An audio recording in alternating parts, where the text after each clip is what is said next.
গতকালই রাজ্য নির্বাচন কমিশনের ফুল বেঞ্চ আর বিধানসভা ভোটের প্রস্তুতি নিয়ে আজ এবং আগামীকাল দফায় দফায় বৈঠক। তাহলে কি এবার ভোট ঘোষণা হয়ে যাবে? এ নিয়ে জল্পনা তুঙ্গে।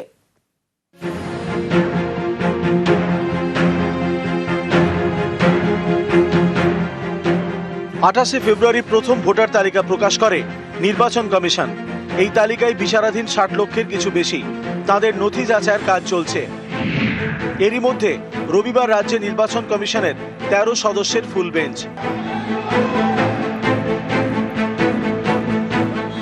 রাজ্যে নির্বাচন কমিশনের ফুল বেঞ্চ আসার পরেই সাধারণত ভোটের দিন ঘোষণা হয়। এবারও কি তাই হবে? বলে কবে? আগামী মঙ্গলবার সুপ্রিম কোর্টে এসআইআর মামলা শুনানি। এছাড়াও 60 লক্ষেরও বেশি ভোটারের নাম বিচারাধীন। প্রথম ভোটার লিস্টের পর দ্বিতীয় তালিকা এখনো বের হয়নি। এরই মাঝে রাজ্য নির্বাচন কমিশনের ফুল বেঞ্চ। তাহলে কি এবার ভোটের দিনক্ষণ ঘোষণা হতে চলেছে? 100% হবে, কেন হবে না? সুপ্রিম কোর্ট অর্ডারও আছে, সাপ্লিমেন্টারি তো প্রকাশিত হবেই। সেটা উইকলি হবে কি উইকলি হবে কি once in 2 weeks হবে কি once in 10 days হবে, ডিপেন্ড করে।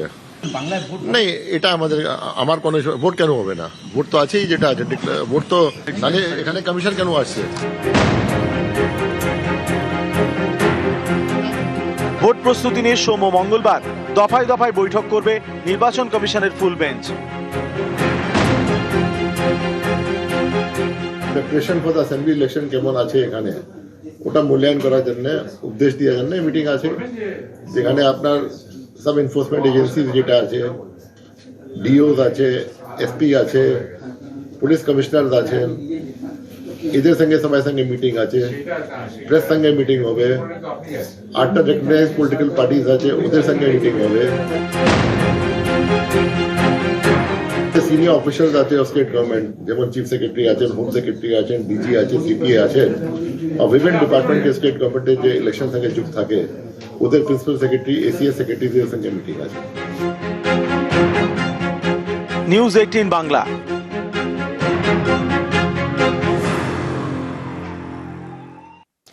রাজ্য কমিশনের ফুল বেঞ্চ কলকাতায় মুখ্য নির্বাচন কমিশনার জ্ঞানেশ কুমার গতকালই পৌঁছে গিয়েছেন এবং ভোট প্রস্তুতি নিয়ে আজও কাল দফায় দফায় বৈঠক রয়েছে। কি কি কর্মসূচি রয়েছে এবং গতকাল রাতে কলকাতায় এসেই বৈঠক, রাজ্যের মুখ্য নির্বাচনী আধিকারিকের সঙ্গে বৈঠক, সেই বৈঠক থেকে কি কি উঠে আসে জানবো। আমার সঙ্গে সোমরাজ রয়েছে।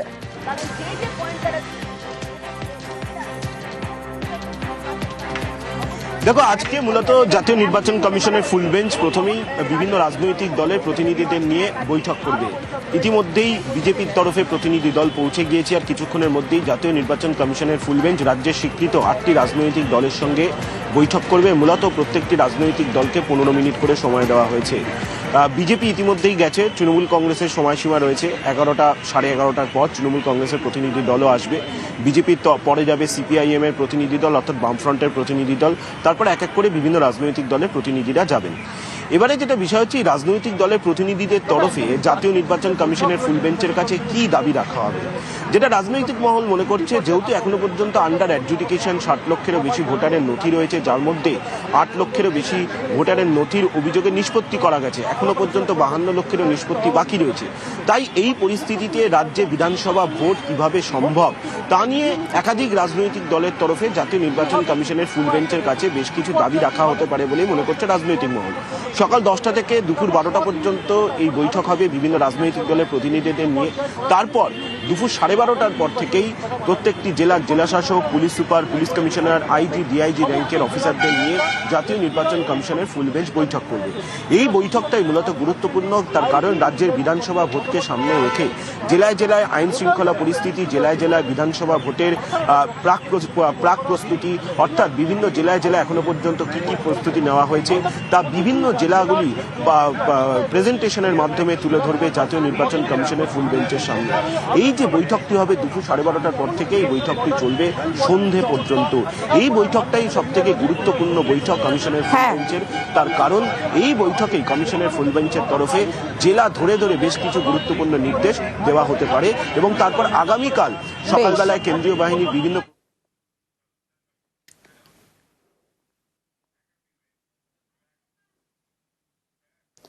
অন্যদিকে আজ কমিশনের তৃণমূলের প্রতিনিধি দল আর তৃণমূলে 3 সদস্যের প্রতিনিধি দলে রাজীব কুমার আজ রাজনৈতিক দলগুলির সঙ্গে বৈঠক কমিশনের।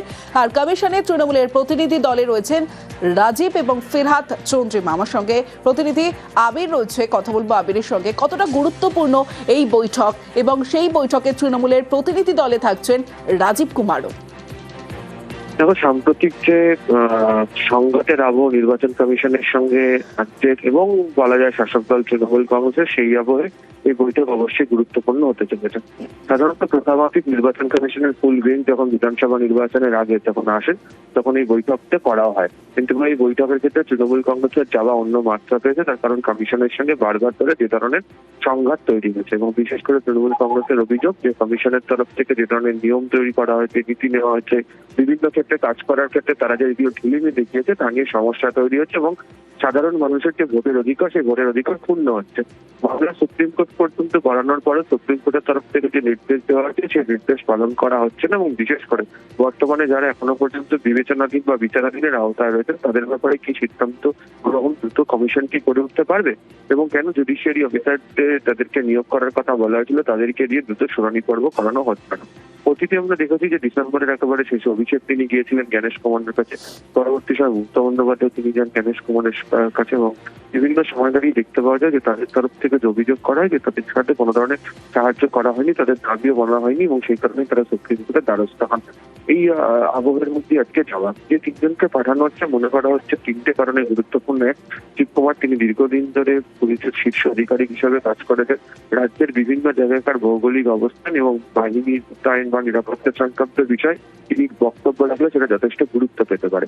দ্বিতীয়ত হচ্ছে মহিলা ভোটারদেরকে বেছে বেছে বাদ দেওয়া হয়েছে, এই অভিযোগ তৃণমূল কংগ্রেস বারবার ধরে করছে। সেক্ষেত্রে দাঁড়িয়ে চন্দ্রিমা ভট্টাচার্য এই প্রসঙ্গে উত্থাপন করতে পারেন এবং অবশ্যই হচ্ছেন ফিরহাদ হাকিম, তার কারণ তৃণমূলের অভিযোগ যে প্রচুর সংখ্যালঘু ভোটকে বাদ দেওয়া হচ্ছে, এই প্রসঙ্গে তাদের বক্তব্য তারা তুলে ধরতে পারেন। ফলে 3 জনকে গুরুত্বপূর্ণ জায়গাতেই তাদেরকে বাছাই করে অত্যন্ত সুকৌশলে নির্বাচন কমিশনের ফুল বেঞ্চ বিশেষ করে জ্ঞানেশ কুমারের সঙ্গে পাঠাচ্ছে তৃণমূল কংগ্রেস।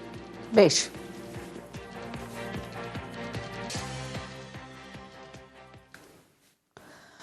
জ্ঞানেশ কুমারকে ফের কালো পতাকা গো ব্যাক। নিউ টাউনের পর কালীঘাটেও কালো পতাকা। পুজো দিতে কালীঘাটে মুখ্য নির্বাচন কমিশনার এবং সেই সময় মন্দিরের বাইরে বিক্ষোভের মুখে জ্ঞানেশ কুমার। রাতে নিউ টাউনেও বিক্ষোভের মুখে জ্ঞানেশ, বিক্ষোভের মুখে স্পেশাল রোল অবজারভারও। প্রতিবাদের অধিকারের পক্ষে সওয়াল সুব্রত গুপ্তের।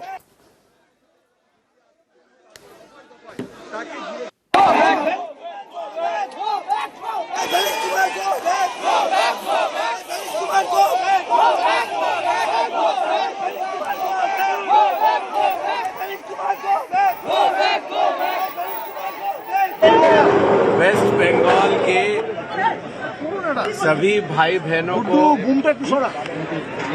मेरा नमस्कार। काली माँ सबइन को भालो रखे। जय भारत, जय हिंद। सर क्या बताएंगे? এই 7 লাখ মানুষকে আন্ডার জুডিকেশনে রেখেছেন, সেই আন্ডার জুডিকেশনটা কিসের জন্য রেখেছেন? সঠিক কোনো প্রমাণ কাগজ দেখেও কিছু পাচ্ছি না। আমরা এসেছি আমার শাশুড়ির বিচার চাইতে। আমাদের ভোট বিসর্গে আসবে কেন? আমাদের নাম কাটা যাবে কেন? আমার মেয়ের আমার থেকে মেয়ের যখন ভোট নাম আসছে আমার নামটা বিসর্গে থাকবে কেন? হ্যাঁ, এইটুকু বেলায় বাবা কোথায় পড়ে গেছে যাই না, তাও যাই না। আজ এই ভারতবর্ষে মানুষ হয়েছি, তারপরে এই তো ভোট দিয়েছি, আজ স্পোর্ট কোচ থেকে মানুষ হয়েছি, সেইখান থেকে নিয়ে আমাকে কেন ভোটের নামটা কাটা যাবে? डेमोक्रेसी में प्रोटेस्ट करने का हक सबका है, प्रोटेस्ट कर सकते हैं। इलेक्शन शांतिपूर्ण से हो जाए, यही मांगा। इलेक्शन एकदम शांतिपूर्ण भाव से होगा, शांति तो बनाए रखना होगा और आप लोग आइए वोट दीजिए, यही मेरा मैसेज रहेगा।